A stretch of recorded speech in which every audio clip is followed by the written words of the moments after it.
Hi hello welcome to Telugu 70mm నేను మీ రాణి. So ఈ రోజు అయితే మనకి డిసెంబర్ 20న చాలా సినిమాలు రిలీజ్ అయినాయి. తెలుగులో కావచ్చు, తమిళ్లో కావచ్చు. తమిళ్ నుంచి వచ్చిన సినిమాలో కొంచెం ఇంట్రెస్టింగ్గా అనిపించిన సినిమా ఏంటి అంటే యుఐ ద మూవీ అనమాట. ఉపేంద్ర గారి డైరెక్షన్లో చాలా రోజుల తర్వాత యుఐ సినిమా అయితే రావడం జరిగింది. ఈ సినిమా పైన అందరూ కూడా అభిమానులు ఎలా ఉండిపోతుంది, అందులోనూ ఉప్పి డైరెక్షన్లో చాలా రోజుల తర్వాత సినిమా రావడంతో సినిమా ఎలా ఉండిపోతుంది ఈగర్గా వెయిట్ చేశారు. సో ఆ ఈగర్నెస్కి తగ్గట్లుగానే ఎప్పుడు చూసుకున్నా మనం ఉపేంద్ర గారి డైరెక్షన్లో వచ్చిన సినిమాలు చాలా ఇంట్రెస్టింగ్గా ఉంటాయి అన్నమాట. సో కొత్త కాన్సెప్ట్ అయితే మనకి చెప్తూ ఉంటారు. సో మరి ఆ కాన్సెప్ట్స్తో మనం ఈ యుఐ ద మూవీ చూసుకుంటే అనమాట రియాలిటీకి చాలా దగ్గరగా ఉంది. స్టార్టింగే ఒక స్పెషల్ ఎంట్రీ కార్డ్తో అయితే మనకి సినిమా స్టార్ట్ చేసేసారు. తెలివైన వాళ్ళైతే సినిమా చూడకుండా బయటకు వెళ్ళిపోండి, తెలివి తక్కువ వాళ్ళైతే సినిమా చూడడానికి ఉండండి అనే టైటిల్తో అయితే స్టార్ట్ చేయడం జరిగింది. అక్కడే కాస్త వెరైటీని చూపించేస్తారు.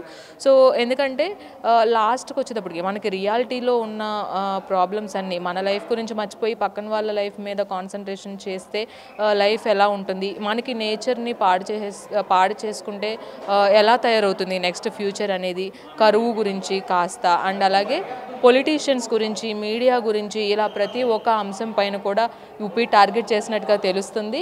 టార్గెట్ చేస్తూనే డైరెక్షన్ డిఫరెంట్గా తీసేశారు. సత్య అనే ఒక క్యారెక్టర్ అండ్ అలాగే ఇంకొక క్యారెక్టర్ నెగిటివ్ షేడ్ ఉన్న ఒక క్యారెక్టర్ అయితే కల్కి క్యారెక్టర్ అయితే చేయడం జరిగింది. కల్కి అనేవాడు మాత్రం చెడ్డుగా అంటే తనకి కనికరం లేకుండా తన వరకు తన స్వార్థం కొరకు తన తల్లిని నేచర్గా తల్లిని అయితే చూపించారు.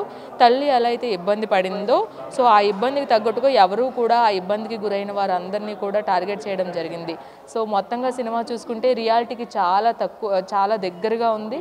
ఫోకస్ అనే మెయిన్ పాయింట్ని అయితే మనకి చూపించారు. ఎవరికైతే ఫోకస్ దొరికితే డిఫరెంట్ ఎమోషన్స్ని అయితే సినిమా అంతా క్యారీ అవ్వడం జరిగింది.